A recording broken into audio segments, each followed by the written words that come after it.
Sup you beautiful people. Hope you've had a fantastic day. Welcome back to another new episode of What If Deku Becomes a Pokemon Trainer. In this story, it is simply what you might expect. The story of My Hero Academia, but in world filled with not only quirks, but also Pokemon. If you guys enjoy this what if, comment down below and let me know.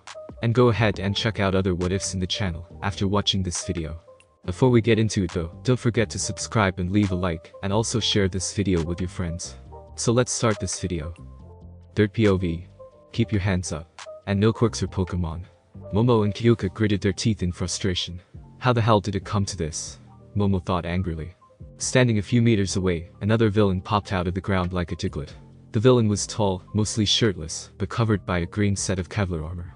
His head was also covered by a skull helmet, like a Marowak but more humanoid, two blue eyes glaring out of his eye sockets. The villain also seemed rather skinny. Momo and Kyuka figured that combined with their Pokemon and quirks, that the villain would be easily beaten. However, what kept them and their Pokemon from attacking was Kaminari, still suffering from the drawbacks of his quirk and in the villain's hands, hoisted by his jacket.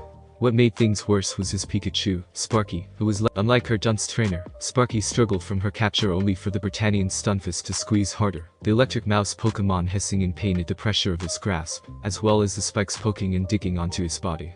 Kaminari's Alikid stood beside them, gritting and growling in outrage at his trainer and fellow Pokemon's capture. Use your quirks or your Pokemon, and Stunfisk, and I will kill your friend and his Pokemon. The villain repeated, hoisting Kaminari up and Stunfisk flexing itself, Pikachu cringing in discomfort. Kaminari's helpless. Momo whispered to Kyuka, waving off her Kadabra and Wartortle from attacking. And that Stunfisk is its Britannian form, a ground and steel type. His Pikachu's attacks are useless against it, and its grasp is nearly absolute. Upon closer gaze, Momo could see the spikes that press dangerously against Pikachu's body. Its grip is dangerously strong. If we so much as make a move, we could pierce and kill Pikachu. Momo tried dispelling the image of the spikes impaling Kaminari's Pikachu. Damn it. That villain totally caught us with our pants down. Kyuka growled, glancing at all the villains and their Pokemon passed out on the floor. We thought that massive discharge of electricity would knock them all out, but he saved himself by keeping himself underground. Rookie mistake. She likewise waved as her Pokemon from attacking. I feel a little bit of brotherhood with other electric-type Pokemon and quirk users, so I don't want to kill him. The villain raised his other hand, it sparking in yellow electricity, Kaminari whimpering in fear at the sight. But I will if you make me. Momo and Jiro's eyes whitened in surprise. An electric-type quirk. Momo gasped out, she and Kyuka reluctantly raising their hands up in surrender. He must be who Iida and Todoroki said is jamming our communications. She glanced over at her Wartortle and Kaminari's Alikid. This makes things worse. I don't know if he can fire that electricity or if his contact base so Wartortle could be in danger from it, and he's the only one of our Pokemon who can truly damage the Stunfisk and free Pikachu. And I don't know if he is immune to electricity or can absorb electricity, so any chance that Alikid could shock him is pointless. That's better. The villain said, satisfied before stalking over towards them slowly. Don't move a muscle. Let's take this nice and slow. Kyuka looked down at her feet before breathing deeply. You know, you two dudes are so lucky, she said, the villain stopping in his tracks while Momo looked at her confused. People with electric-type quirks are destined for mainstream success. Ha, the villain said confused. What are doing? Momo whispered. I mean, even if you didn't want to be a hero, there are tons of jobs you can do in the city, right? Kyuka continued. Your kind of quirk is in high demand. Which makes me wonder, why did you want to become a villain in the first place? Momo looked at Kyuka confused before her eyes widened in realization at the sight of Kyuka's right jack growing and sliding down her back towards her feet. I see. Momo thought. Jiro can attack from a distance without moving as she can plug her jacks in without moving. And if she can stun them both with her speakers, we might have a chance for Kadabra to pry Stunfisk open and pull Pikachu and Kaminari out of the villain's grasp. You don't have to answer. Kyuka continued, her jack going all the way down to her boots where they slowly inched towards the plugs. I just thought it would be interesting to know. But before she could plug it in, the villain shouted aha. He raised his sparking hand closer to Kaminari's whimpering face, causing her to stop and the two girls to gasp in surprise and fear. Nice try. Think you could distract me that easily by appealing to my ego or something? Kyuka gritted her teeth, frustrated, recalling her jack back before the villain harmed Kaminari. I'm not some dumb villain that can be outsmarted by a couple of kids. You need to take hostage situations seriously. Damn it. Momo cursed mentally, noticing several of the unconscious villain and their Pokemon starting to stir and awaken. And the villains are starting to get back up. If we don't do something soon, we'll be overwhelmed again, and with no way to defend ourselves without hurting Kaminari and Sparky. So here's the new deal. The villain called out. Either this idiot is going to die, or you are. How about that? You can save either his life or your own. Hehehe, so what's it going to be, girlies? Hyuga and Momo felt more frustrated as the villain continued coming near them. Come on, Momo. Think. Momo thought in a panic. What can I do to help? What should I do? At the USJ Plaza, Deku, Bakugo, Kirishima, and Todoroki all looked in awe at what they witnessed. All Might, partially covered in the residual dust from his final attack, defeated the Nomu with the help of that unknown Pokemon. The Pokemon-human hybrid that seemed unstoppable was sent flying by too, with the symbol of peace standing victorious and smiling. Ha, I have gotten weaker. Back in my heyday, 5 hits from myself would have been enough, All Might declared, pounding his fist over his chest. But today it took both me and Buzzwole, along with 360 mighty blows. He did it. Izuku thought, smiling in relief. He defeated it. Was there ever any doubt? Eevee mentally replied, himself relieved. I gotta hurry. All Might thought, realizing the steam that hissed out of his body and the incredible strain after going for so long. My time's up. Gotta end things fast. All Might turned back towards the villains. The Shadow Altaria was off to the side, Cinderace, and some of the students' Pokemon that weren't sent nearly flying facing it, while the Warp Villain, the Hydreigon, and Shigaraki stood a few ways away from him. You've been bested, villains. All Might declared. Surrender. We want this to be over with quickly. While the Warp Villain remained silent and unresponsive, Shigaraki shook, his arms and legs trembling, both in fear and anger. No. He beat me. He's not any weaker at all. Shigaraki started scratching at his neck violently. And look what he did to my Nomu. Shigaraki glared hatefully at the symbol of peace. He cheated. He's just as strong as he has always been. Don't tell me I've been lied to. What's wrong? Shigaraki snapped out of his mutterings to look at the ever-smiling hero. Not attacking me. Didn't you say that you were going to clear this level earlier? All Might glared at him with blazing blue eyes. Well, come and get me. If you dare. Shigaraki took a step back at those determined eyes, fearfully shivering at their strength. This is intense. Bakugo gasped out as he and the others watched. As expected, he doesn't need our help. Todoroki said. He's got this covered. Yeah but, Kirishima looked over towards Shadow Altaria. What do we do about that? All Might and that Pokemon will take care of it too. Todoroki said. Cinderace as well. Us and our Pokemon will be a liability towards him. You're right. Kirishima nodded. Hey Midoriya, we should head back to the others, right? Don't want to get taken hostage or get in his way. Izuku stared at All Might, inspecting the symbol of peace as he stood towards the villains, frowning. Wait, something isn't right, he said internally. As he looked closer, he noticed the steam spewing from All Might, how he panted, and how his form subtly shook. His eyes widened in horror. He's bluffing. He can't beat them. That steam. It's being hidden by the debris, but the steam coming off of him is the same one that always happens when he deflates. He's out of time. Izuku looked towards Buzzwole, noticing it on its knees, its form shaking and panting as well. And that Pokemon, whatever it is, it's also tired. The guys don't see it under the smoke from the debris, but it's on its last legs. Maybe from using all those moves back to back. It's either on its last legs or it's experiencing all that recoil from those moves and is trying to recover, like a Pokemon after using Hyper Beam. Crap, I can't fight them. All Might thought, confirming Midoriya's worry. That Nomu guy took too much out of me. Buzzwole helped, but even still, I think I can only move 7 steps before I give out and transform. I have to stall before the teachers get here, or the villains flee. What's wrong? Are you scared? All Might taunted out. Shigaraki flinched in fear. His body shook until he snapped and went back to scratching at his neck violently, like he was trying to shred the skin off. If only Nomu was here. He'd rush you right now. Shigaraki growled hatefully. Pound you into the ground without giving it a second thought. Don't fret, Tomura Shigaraki. Kurogiri spoke up to the leader. Look at him. He has definitely weakened. Nomu was successful in weakening him. And he's on his own. He gestured towards the Buzzwole and the students. Look. That Pokemon is on its last legs from so many attacks, and the children are too afraid to step in. Our underlings are also getting back up. The Warp Villain gestured towards the awakening villains. And did you forget? We still have Altaria and Hydreigon. Both Pokemon growled out in response. We likely still have a few minutes before the reinforcements get here. If we work together, we can finally kill the symbol of peace. To kill All Might. Shigaraki stopped scratching. Yeah, he said. Yeah, you're right. He have no choice, we have to do it now. The villain glared at All Might. The end boss is right there. It's time to finish it. The students noticed the recovering villains and Pokemon behind them, as well as Hydreigon and Shadow Altaria as they cried out.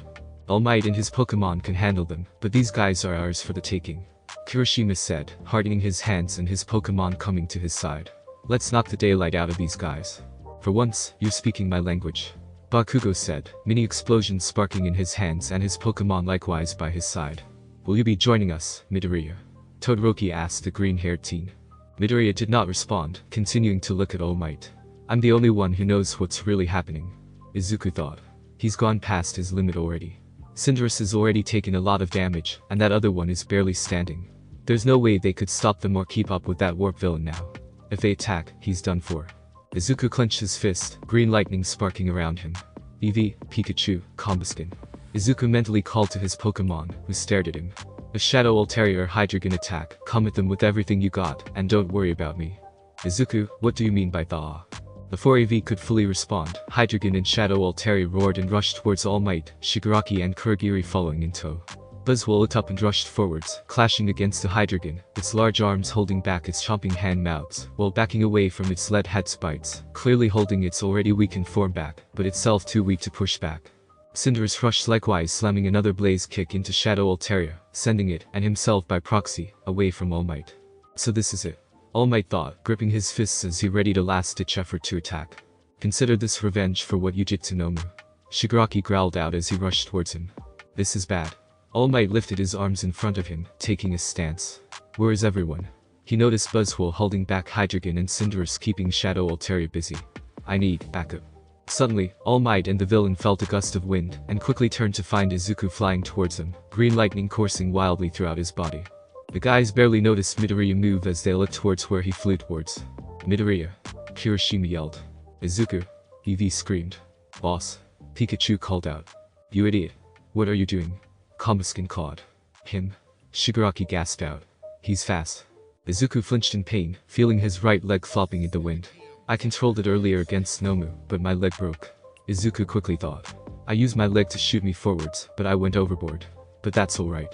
Izuku shook off the pain as he sailed towards the villains, aiming for Kurogiri's armor. I can catch them. I will keep them away. Izuku pulled back his fist, charging it up with one for all, green lightning sparking wildly.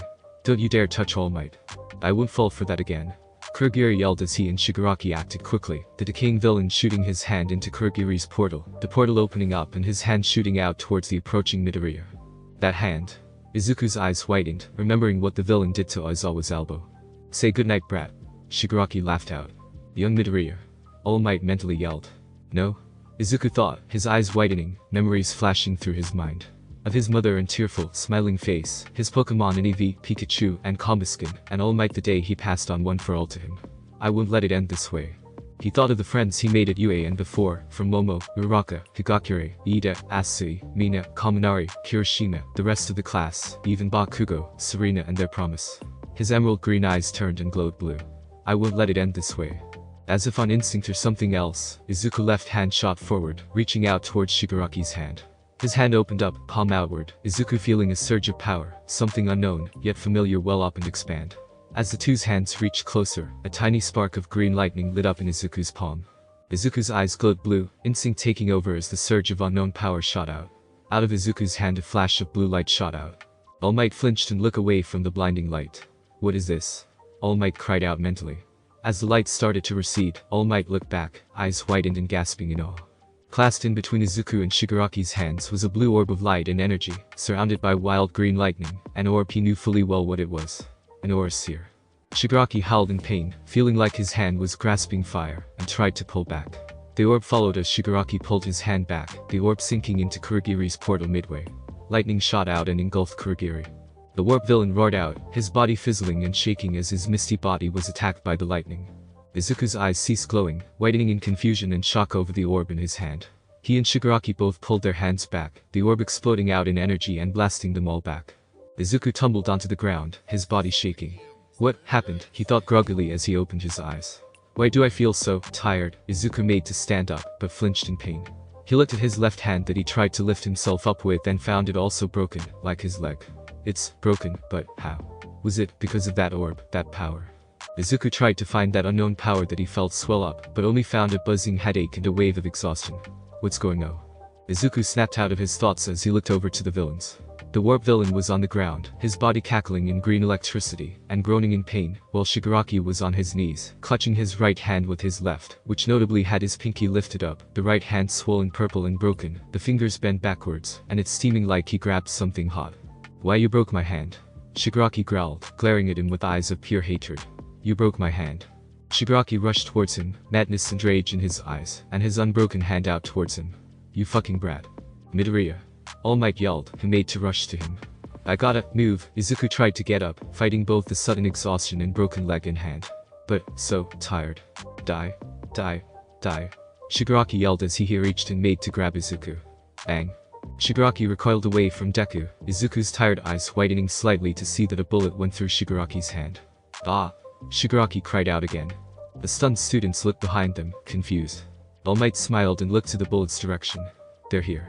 A couple of more loud gunshots were heard, along with the sound of a couple finger snaps. Over with Momo and Kyoka, they were shocked to suddenly see the electric villain falling to the ground, his shoulders shot by 2 bullets and blooding shooting out. The villain cried out in pain and let go of Kaminari. At the same time, 2 blasts of water crashed onto both sides of Stunfisk's body, the trap Pokemon crying out in pain as it, mistakenly, opened its body out. Momo's eyes widened. Now's our chance, she thought. Kadabra, pull them in with Psychic. Wartortle, Water Pulse on Stunfisk. Their Pokemon reacted quickly. Kadabra's eyes and spoon glowed blue, Kaminari and Sparky glowing likewise and pulled towards them by the Psychic-type Pokemon Psionic power. Wartortle formed a ball of water and hurled it at the stunned enemy Pokemon. The Pokemon could only open its eyes before the orb crashed onto it and exploded into a wave of water that launched it to the cliffside. The debris cleared to show it had fainted from the 3 super effective water-type attacks. Kyoka grabbed Kaminari, while Louder caught Pikachu. Got them. Kyoka called out. That's great, Momo said, quickly looking back to the other recovered villains. They all stood still and raised their hands in the air in surrender. They're not attacking. Best they don't want to get shot at as well, Kyoka said. But speaking of, how did he get shot? Momo perked up and looked towards the USJ entrance, from where the bullets came from. Could it be? Over at the entrance, the villains and their Pokemon looked up to see a mass of figures walk up to the steps. Sorry everyone. Nezu's voice called out from the top. I apologize for our tardiness, but we got the teachers here just in time. The students at the entrance smiled relieved. It's Iida. Uraraka cheered relieved. Their chief class officer has returned.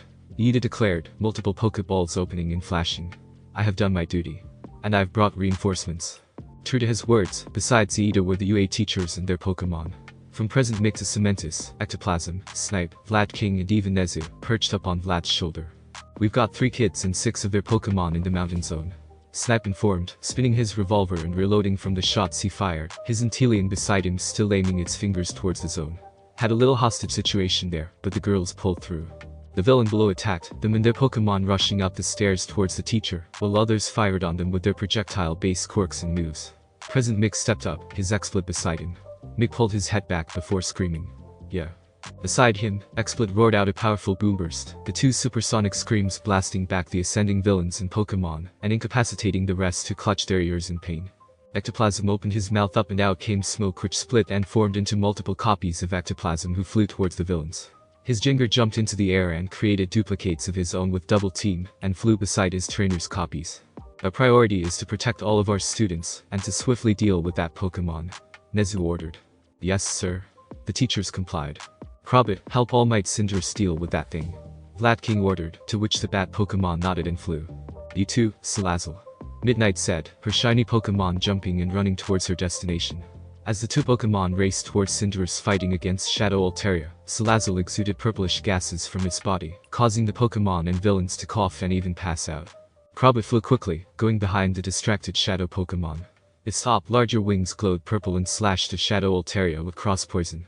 The Shadow Pokemon cried out in defiance and tried attacking with a backhanded Shadow Break, only for Probit to zoom away quickly. The Shadow Pokemon was then engulfed in flames from the shiny Salazzle. Hey, let's help out with that thing, Kirishima said, the first of the 3 to shake out of his shock. Let's have all our Pokemon fight that thing off. Agreed. Todoroki nodded. Don't tell me what to do, shitty hair. Bakugo growled out. I was already going to get them to do that. Izuku's Pokemon looked conflicted on whether to go to Izuku or follow his orders. Eevee ultimately shook his head and turned to the other 2. Let's go, Eevee said. Izuku will be fine. For now, we follow our trainer's orders. Yeah. Pikachu nodded. The 3 ran up to the rest of the Pokemon to fight against the Shadow Altaria. Shadow Altaria was being pummeled by multiple flamethrowers, pin missiles, and sludge bombs from Probit, Kirishima's Quilladin, Salazzle, and Todoroki's Vulpix. Shadow Altaria, roaring in anger, spread its wings out and rushed at them with Shadow Rush. Rhyhorn charged at it, its horn glowing white and spinning from the move Drill Run. They clashed and contested in strength, Shadow Altaria slowly gaining ground and pushing the Spike's Pokemon back. Todoroki's Darmanitan tossed up Drizzle into the air and roared. Drizzle formed a water pulse and fired it down onto Shadow Altaria, while an avalanche formed around it from Darmanitan, passing it harmlessly and crashing onto the Shadow Pokemon with the water pulse. Shadow Altaria caught in anger, mistakenly letting go of the Shadow Rush, and getting attacked and pushed back again by Rhyhorn. Its wings glowed purple in Shadow Break, and knocked the Rhyhorn aside just in time to get bombarded with Kolava and Charmeleon firing flamethrowers at it. It defended itself with its dark wings before spreading them, cancelling the fire-type attacks, bringing its head up and back down, as it fired a purple beam into the ground. The Shadow Rave spread out to all the Pokemon against it, but just as it popped up, a dazzling gleam from Alolan Ninetales blasted them all into pieces, while also blinding the Shadow Altaria. Before the altered Altaria could attack again, it sensed a presence behind it, turning around in time to get smacked forwards by Onyx's Iron Tail. As Altaria was struck, Combusken grabbed EV and spun around and around, before tossing EV forwards like a discus. EV flew at high speeds towards Altaria, its body glowing with a trail of white, as it flew towards the approaching Altaria. Take down. EV yelled as it slammed its body onto Shadow Altaria's face. Shadow Altaria's head snapped sideways as EV crashed off of it, tumbling to the ground before rolling to a slide. The dazed Shadow Pokemon shook of the attack to get slammed into the ground by Cinderace's high jump kick, the striking Pokemon slamming the Shadow Altaria into a formed crater. He jumped away as Bakugo's Gyarados roared and fired a powerful Dragon Pulse on the down foe, creating a large explosion. Hydreigon noticed the commotion and pressed its efforts to attack Buzzwole, a Dragon Pulse forming in its head mouth. Buzzwole grunted and noticed, its muscles bulking up and steam shooting out of its needle mouth. It drew its head back and slammed it onto Hydreigon's head, the Burial Pokemon's head flying back as it fired the Dragon Pulse to the sky. Buzzwole broke off the hold and rushed at it with another close combat, slamming its hyper-fast fists into the villain Pokemon. The pros are here. Shigaraki growled in distaste, cradling his own damaged hands by his chest and arms, stumbling back to the groaning warp villain. And my Hydreigon and Shadow Altaria, they are being beaten by all those pests. The villain glared hatefully at the scene of the hero's Pokemon defeating his team's own. Shadow Altaria roared out and spread its wings out, clearing the debris and smoke, and revealing its bruised and scratched up form. It roared furiously, dark black fire forming on its mouth, and fired out multiple large orbs of black fire everywhere, recklessly attacking every Pokemon. While the Pokemon ducked and dodged out of the way, Combusken raced forwards, body covered in fire from flame charge, and struck Shadow Altaria. She jumped away as Altaria tried to attack only to jump back and strike again, repeating the processes of striking, dodging and striking again, while Altaria tried to hit the increasingly fast fire type. With it distracted, Pikachu jumped high into the air, body sparking in electricity, unknown to all that the mysterious mark on its tail started to glow. Pikachu. Pikachu unleashed a large powerful thunderbolt, the yellow bolt of lightning racing towards Altaria, who only managed to turn around to see it. As the bolt struck, the Shadow Pokemon was engulfed in yellow electricity, the Shadow Pokemon crying out in not just anger, but true pain. All Might, witnessing it all, gaped in surprise. Midoriya's Pikachu, All Might mentally said, is actually causing true effective damage to the Shadow Altaria. Likewise witnessing the scene, Shigaraki growled in fury. No, that isn't supposed to happen. He growled out. It's game over for real. Get up, Kurogiri. We have to get out of here. Shigaraki cried out as another bullet from Snipe shot out his shoulder, quickly followed up by a bullet in his other shoulder, and one on each of his legs. Shigaraki fell to the ground, but before any more bullets could hit him, Kurogiri finally got up and shielded Shigaraki with his misty body. We need someone to capture them from a distance. Snipe said as he continued firing on Shigaraki and Kurogiri. I'm on it. A weak voice gasped out Snipe's ceasefire.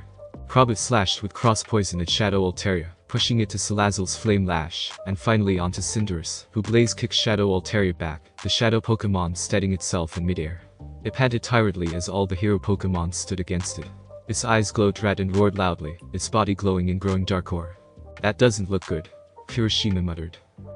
It has finally achieved its reverse mode. Kurogiri said pleased. Now you heroes will truly suffer its wrath. Altaria, Shadow Burst. Shadow Altaria cried out as it formed an orb of dark energy that grew larger and larger, till it was the size of a large soccer ball. All Might looked over at Cinderace. Cinderace. All Might cried out through their mental link. Counter shield. Cinderace looked over at his trainer and nodded before looking back at the Shadow Pokemon. He stood ready and started to suddenly do a breakdance on the floor, his feet kicking up flames with Blaze Kick, and formed a swirling shield of fire. Shadow Altaria launched the shadow move towards Cinderace. As it moved, the world seemed to slow for Cinderace. Build up momentum. Cinderace thought. Form a protective shield of flames. Wait for the right angle. As the orb came near him, Cinderace's eyes widened. There. Cinderace stuck his leg out in a sweep and caught the orb, and started to spin around with Shadow Burst in his fire kick. What? Kurogiri cried out. Todoroki gaped surprised. Those moves, he thought. Using a mixture of built-up speed and fire, Cinderace's flame shield has picked up enough wind and heat to have the attack flow with his kick. All Might mentally recalled. Fire. All Might ordered. Cinderace, Buzzwole, and all the other Pokemon complied. Buzzwole sped up and flew behind Hydreigon and slammed a hammer arm on his back, sending it flying towards Shadow Altaria. Kulava and Charmeleon both charged up and fired Flamethrower, while Gyarados fired a Hyper Beam. Quilladin formed a Seed Bomb, while Rhyhorn and Onix both fired Rock Tomb. Vulpix unleashed Flamethrower, Ninetales a Moonblast, Drizzle a Water Pulse, and Darmanitan with an Overheat. Salazzle fired up a Flamethrower of her own, while Krabba shot Sludge Bomb. Eevee's Whitetail charged up and shot Swift, Combusken fired a Flamethrower, and Pikachu another Thunderbolt. Counter Shield. Pyro Radiant. Cinderace roared as he kicked the Dark Orb back at Shadow Altaria, now wrapped in flame of Pyro Ball and Flame Kick. All the attacks clashed against Shadow Altaria and Hydreigon, sending them both flying and crashing onto the cliffside with a large explosion. The Pokemon and their trainers shielded their eyes from the wind and dust picked up. As it and the debris cloud cleared, Hydreigon was shown fainted while Shadow Altaria stood on its legs, panting and heavily bruised but still standing. What? Kirishima cried out. What's it take to bring this thing down? Kurogiri narrowed his eyes. No, Shadow Altaria is close to fainting. Its own attack plus the others has weakened it out of its reverse mode. Kurogiri said, bringing out 2 Pokeballs, one an Ultra Ball and the other the one that Shadow Altaria came from. We have no choice. Return. 2 beams of red energy shot out and encased the 2 Pokemon, Altaria at first protesting, but the 2 returned to their respective Pokeballs. Let's go, Shiga urged. Kurogiri was cut off as his body was once more being pulled and sucked by a large vacuum. No. As Kurogiri looked to the entrance to find 13, held up by Sato and Machick, the guild culprit. Black Hole. As Kurogiri struggled against Black Hole, Shigaraki lifted his head and looked to the symbol of peace, standing strong and facing them. I may have failed to kill you this time, but your days are numbered. Shigaraki mentally raged, glaring murderously at All Might, who coughed up blood and slowly wiped it away. All Might. Symbol of peace. I am going to kill you. Shigaraki's head disappeared inside Kurogiri's shadowy person, and soon too did Kurogiri. The whole of the USJ was silent aside from the tired pants from the students, pros, and Pokemon, as the attack on the USJ had finally ended. Izuku groaned in pain, attempting to lift himself up by his good arm and leg, despite the tiredness and pain. They're gone. It's over. Izuku groaned out. He gritted his teeth, his not broken hand clenching tightly. But, I couldn't do anything. I couldn't help you, All Might. That is far from true. Izuku perked up and looked towards the sound of All Might's voice. Half of the pro's lower body was hidden by the smoke and debris, the upper half showed half of All Might's body still muscled, while the other shrunk and became his true, skinny self. But what truly mattered to Izuku was the smile on All Might's face. A proud smile, directed at him. You fought bravely and provided me a few precious seconds, and wounded the villains too. All Might smiled. Without that I would be dead by now. Young Midoriya, you saved me, once again. Today, you were my hero. Izuku gaped in shock at his hero, the hero who called him his hero. Tears filled Izuku's vision and gave a cracked whimpering smile of his own. Thank you, All Might. Izuku whimpered out. I'm just so happy that you're okay. All Might smiled back proudly. Izuku heard before he was tackled in a hug by a crying brown-furred Pokemon. You're alright. AV. Izuku smiled and leaned onto the Pokemon. Boss. Izuku heard Pikachu's voice before the yellow furball tackled him into a hug as well. Yuri, alive. And here I thought I was never going to chew you out ever again. Pikachu. Izuku chuckled at the Pokemon's own way of expressing his joy. Izuku then felt something whack him on the head. You idiot. The feminine voice of Combusken roared. If you jumping into danger all willy-nilly is what I was going to get out of a trainer, I would have gladly kept being a wild Pokemon. After her rant, Izuku felt Combusken's arms wrap around him. Just be more careful next time. Izuku chuckled sadly. Promise. He replied, a small smile on his face. All Might smiled, no fully deflated, at the scene in front of him, before turning his attention back to his own Pokemon. Standing far away, Todoroki looked at the entrance and the teachers that arrived. If all the teachers are here, then that means the rest of the campus is safe. Todoroki noted, recalling his Pokemon. It's clear that they only attacked this off-site facility. Hey Midoriya. Kirishima yelled out as he ran towards Izuku. Are you okay? What was it just happened? I'm alright, but I can't get up. Izuku answered honestly. What? Are you hurt? Kirishima asked again. All Might smiled, finished returning both Buzzwole and Cinderace. Ah, Kirishima. Glad to see him looking out for his fellow classmate and friend. All Might thought and nodded in approval. Suddenly, his brain clicked in realization, sweat pouring down his brow, panicked. Oh crap, wait. If he comes over here, he's going to know my secret. Izuku picked up on this too, panically looking between both Kirishima and All Might. Whoa, Kirishima, wait. Stop. Izuku yelled. Before a confused Kirishima could stop and ask, a wall of earth was raised and blocked both All Might and Izuku from Kirishima's sight. For your safety, please stand back, young man. Kirishima whirled to find that it was Cementus. Go and join your classmates at the entrance, and leave the injured to us. We'll take care of them. Oh, okay, got it. Kirishima said, his fire back in his step before turning and running back to Bakugo and Todoroki, yelling at them to head back to the entrance. Izuku, his Pokemon, and All Might sighed in relief. All Might fell onto his butt and panted tired. Thanks for that. You saved my butt, Cementus. All Might thanked the cinderblock-looking teacher. No problem. Cementus smiled. I'm actually a big fan of yours. All Might chuckled. Still, I'll be sure to autograph something of yours in thanks. He replied. That would be appreciative. Cementus bowed in thanks. But for now, we should sneak both of you to the nurse's office. I will say that was rather reckless of you, All Might. Unfortunately, I had no other choice. All Might replied, wiping some of the blood off his cheek. Those villains were extremely dangerous. Especially that Nomu ice and flying. Izuku frowned, worried too about the strength of the villains, and the two that got away. Over at the entrance of the USJ, while the teacher headed to the various sites to apprehend the villains and their Pokemon and secure the students, Midnight sighed in disappointment. I can't believe we let them escape. Midnight sighed, petting her Salazzle. After everything they did here. I'll say. Snipe nodded, tipping his hat. They did catch us completely by surprise. Nezu admitted, Vlad King letting him down to the ground. But now is not the time for self-beratement. Right now, we must focus on the safety and well-being of our students. Midnight and Snipe nodded. Over with Bakugo, Todoroki, and Kirishima, the three were walking back to the entrance when they met a familiar sight. Hey, are you three okay? Tashi walked up to the three, hands in the pockets of his coat. Mr. Tashi. Kirishima exclaimed and waved. We're fine. We are just heading back to the entrance with the others. Good, well don't let me keep you waiting. Tashi waved them to pass, Kirishima and Todoroki walking past him. Tashi looked to see Bakugo glaring at him venomously. You should get going too, Bakugo. You wouldn't want one of these villains to wake and surprise attack you.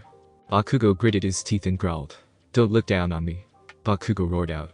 If anyone should be worried it's you, you quirkless L. Gotcha. A villain yelled as he jumped out of the bushes beside the surprised Bakugo, the knife in hand. If I'm going down I'm taking you with me. Before Bakugo could attack, the villain gaped in pain, Taishi's foot practically buried in his stomach.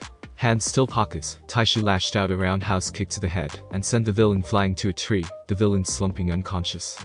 Bakugo gaped shocked at the Pokemon teacher, who took a hand out of his pocket with a wipe and cleaned his glasses. See? He said simple, a smile on his face. Did you have anything else to say, Mr. Bakugo?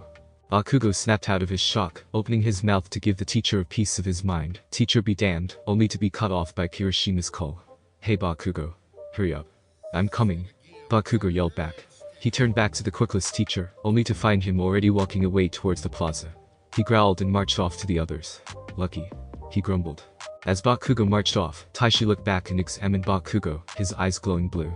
Taishi's sight had the world turn black and blue with Bakugo covered in a dark red raging aura that burned like a hateful inferno. Tashi frowned. Concerning. He muttered before he continued walking. He walked up to the center of the battle between all the Pokemon of his students and teachers against it. Tashi kneeled down and examined the burnt, pitch-black ground, his hand glowing blue. He examined the ground and shivered, uneased. His eyes glowed blue, and the world became black and blue again. He looked to the ground and found a menacing deep dark purple aura that screamed malevolence. Very concerning. His frown deepened, his other hand clutching onto his amulet. Later, the students, sans Midoriya, stood outside the USJ, all their Pokemon were called, and Mina being treated by a nearby nurse for her hands. Surrounding the students were several police cars and police, many of them either securing the outside of the building or leading the captured villains into custody. 16, 17, 18, 19. A man in a cloak and hat, a stout lad by his side, counted off as he looked over at the assembled in front of him. He looked over at a sheet of paper and said, everyone seems to accounted for and all right, except for that kid with the broken arm and leg, and some minor burns on the pink one. Serena flinched at hearing Izuku's injury, a clenched hand over her heart. Izuku. She thought worryingly. Hey, Serena, are you okay? Higakure asked, a hand on Serena's shoulder. Oh yeah, I'm alright. Serena replied. What about you? How are you doing? Oh I'm fine. Higakure said. I'm just trying to shake off all that happened. I know what you mean. Serena said. Me, Izu, and Asui had to fight our way out of a lake full of villains, and we ended up freezing them in a giant block of ice. Oh yeah, I saw that ice from afar as I was heading to the entrance. Higakure said. Speaking of freezing, I was over at the landslide zone with Todoroki. I mostly just stayed out of his way while he froze everyone. Todoroki, overhearing their conversation, thought I didn't know she was there until she knocked out that villain.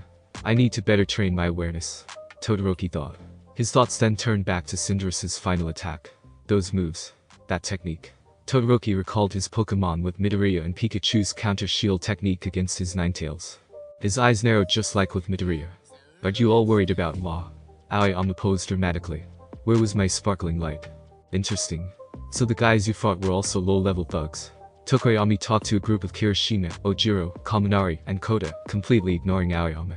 Yeah, though I barely survived, Ojiro said, rubbing his neck. I was overwhelmed, even with Ambipom, and had to rely on hit-and-run tactics. Well, in the end, those chumps mess with the wrong class. Kirishima pounded his fists. Did you miss me? Aoyama posed and again and asked undeterred to another group. So it really was All Might that blasted that hole in the home, huh? Zero said. Yeah, but didn't he have a Pokemon helping him? Sato asked. Yeah, but it was weird. Shoji replied.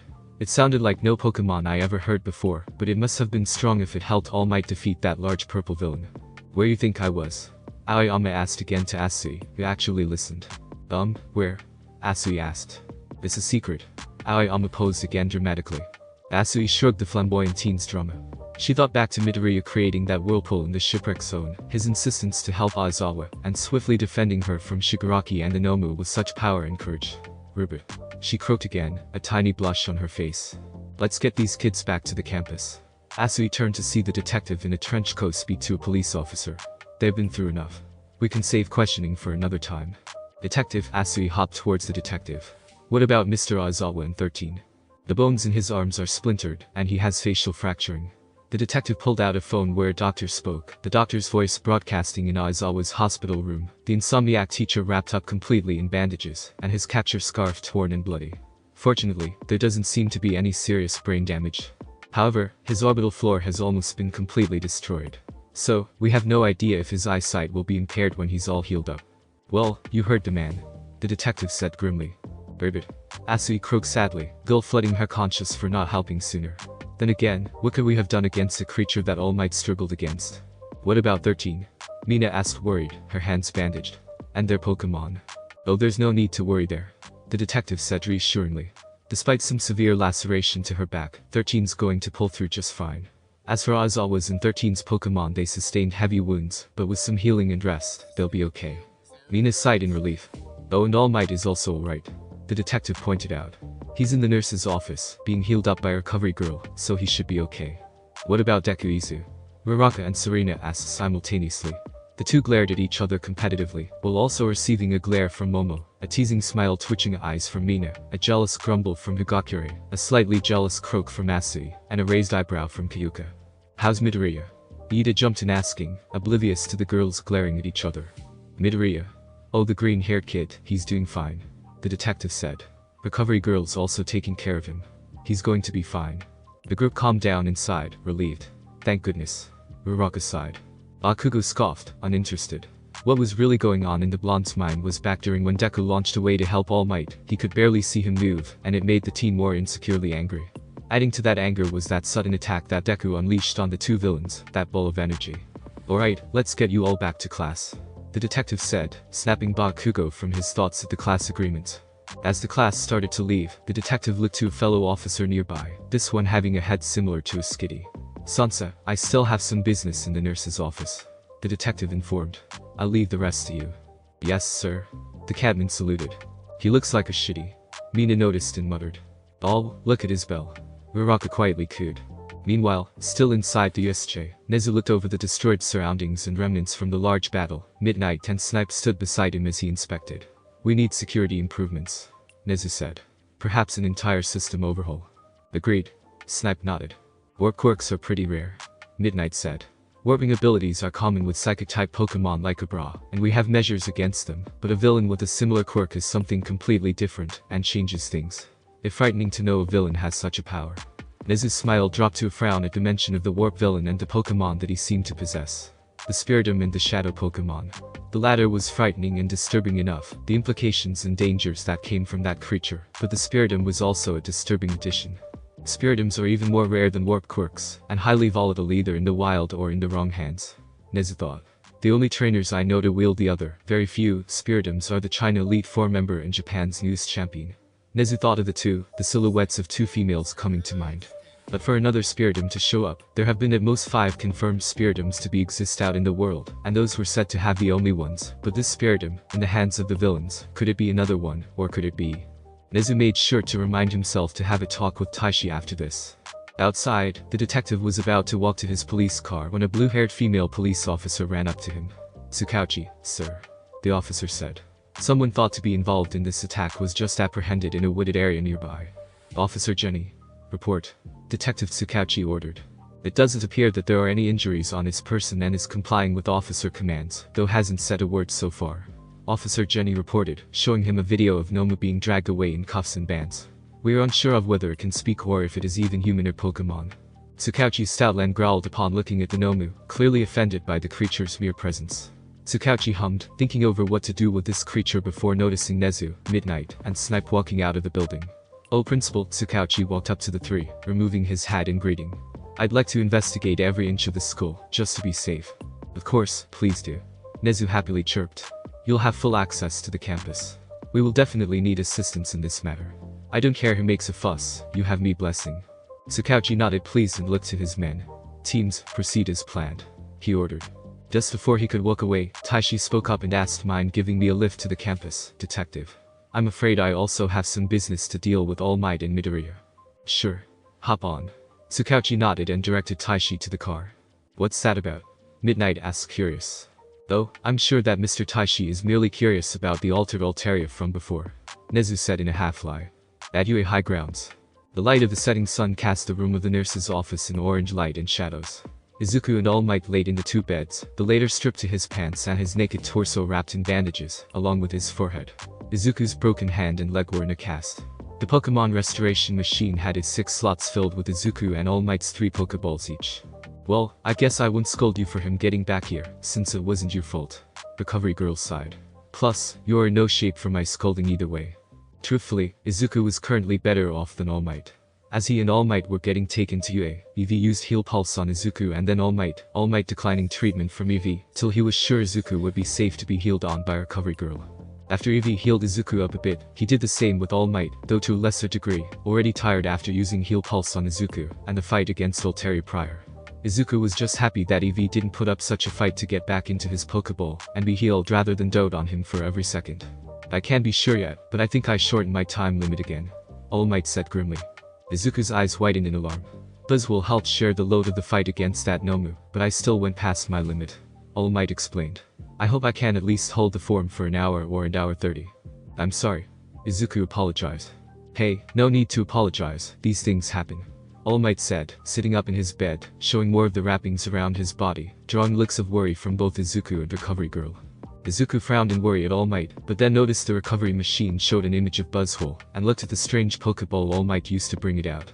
"Say All Might," Izuku said, drawing All Might's attention. "Speaking of which, what was that Pokemon you used back at the USJ?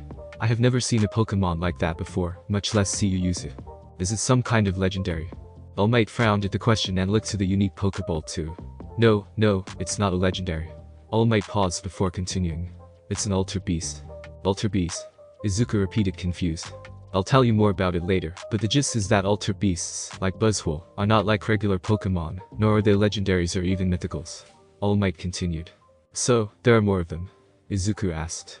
"But with the kind of power that it used to fight that Nomu, power enough to go as strong as you, wouldn't those kinds of Pokemon be very easy to spot and find on Earth?" All Might chuckled and smiled. "That's the point," he simply said. Izuku blinked, confused by what All Might meant. Before he could ask further, the door to the nurse's room opened up, revealing Detective Tsukauchi and Tashi. "Excuse me," Tsukauchi greeted. "Hi All Might, been a while."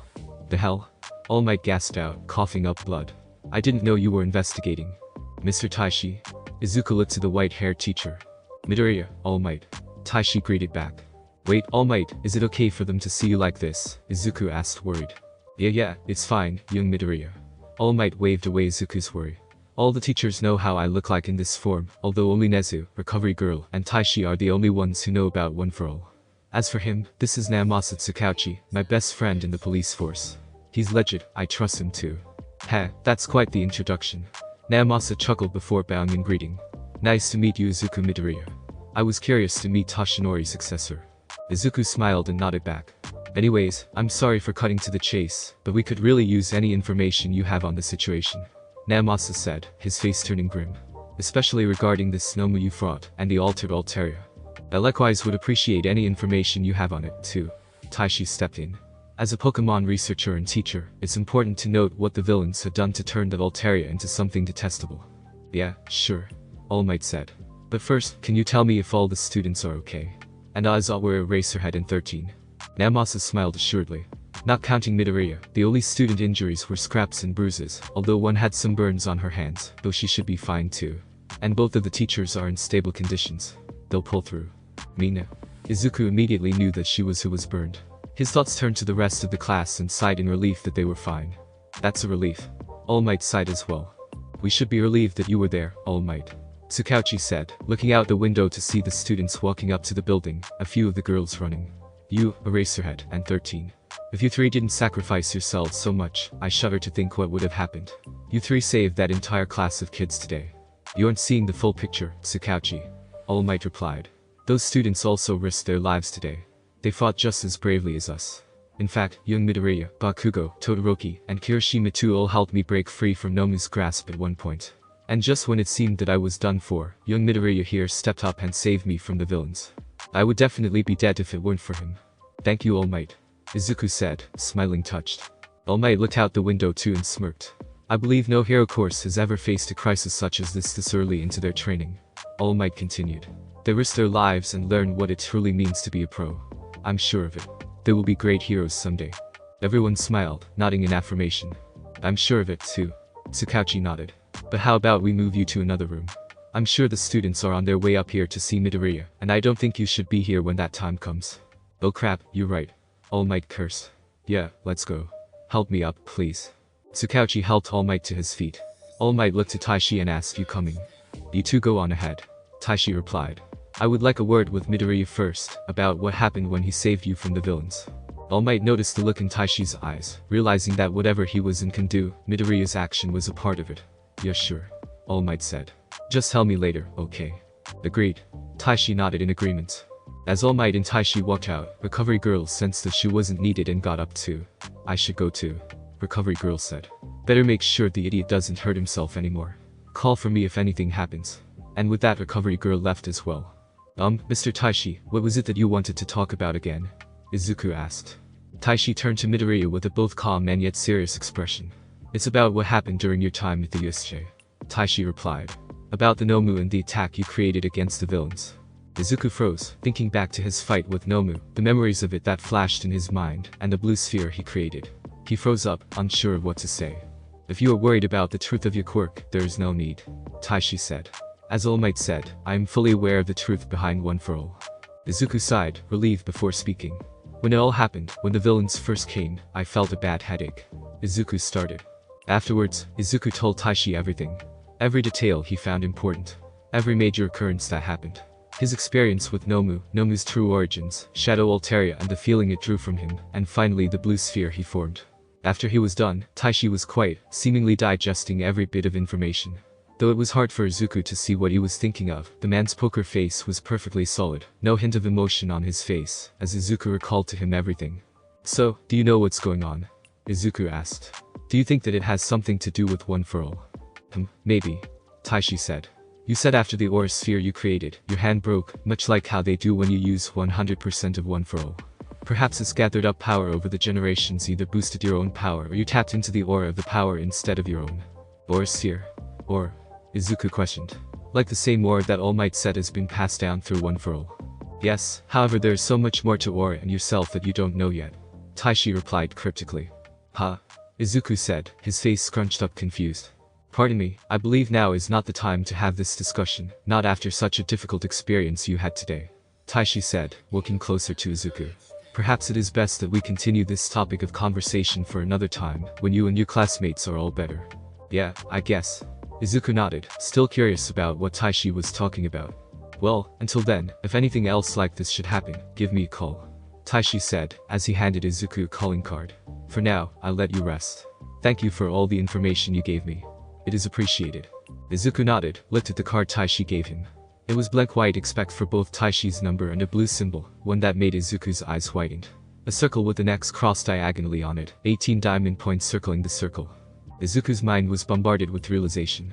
The mark on Pikachu's tail, the amulet hanging from Tashi's neck, this symbol, it was all the same. Connected. Izuku looked up to see Tashi looking out the window, a look of surprise and confusion on his face. Mr. Tashi, is everything okay? Izuku asked. Tashi snapped out of his stupor and replied, yes, I am fine. He looked back out the window, Izuku following his gaze and finding nothing. I swore I saw something for a moment. Saw what? Izuku asked. Tashi's only response was an old friend. With that, Tashi turned and walked to the door of the nurse's room. Tashi opened the door in time to come face to face with a panting Serena. Ah, Ms. Mariella. Tashi said, a knowing smirk. I see you are here to see Izuku. Serena blushed. Well, don't let me keep you waiting. Excuse me. Serena stepped back and allowed Tashi to pass, walking down to where he knew All Might and Sakauchi would be talking, a smile on his face. Izuku. Serena ran into the room and hugged Izuku into a hug that could rival a Buyer. You dummy. You idiot. Running off and nearly getting yourself get killed. You stupid idiot. Izuku's eyes lowered, burdened with guilt as he wrapped his arms around his sobbing friend, hugging back just as tightly. I'm sorry. He whispered. Serena sniffled. You should be. She replied, earning a half chuckle from the both of them. I know. Izuku said. But, I just couldn't leave All Might. I couldn't let him die knowing I could have done something. It's not what a hero would do. Serena finished his sentence. Izuku chuckled. To think, we've only known each other for only a few months, and yet you know me better than anyone else. Serena smiled, blushing unbeknownst to Deku as they continued to hug. Thank you, Serena. Izuku said. For keeping your promise. Thank you for keeping yours. Serena muttered. Izuku hummed in confusion. Dummy. Serena chuckled before breaking the hug and looked at Izuku with tearful eyes and a smile. Did you forget your promise? Flashback. So please promise me that you will keep that promise to him and help others before me. Serena stared shocked at Izuku, mouth whimpering and hands shaking. After a while of silence, she said okay. She looked up to Izuku, eyes watered with tears.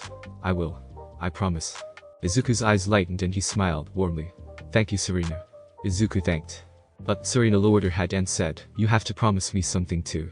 A promise that you will keep to me too. Anything? Izuku said. Serena looked like she flinched for a bit before steeling herself and looked back up to Izuku with determined eyes. Promise me that no matter what happens, no matter the danger you face, or how powerful the villains get, that when you go and save people, you return to me.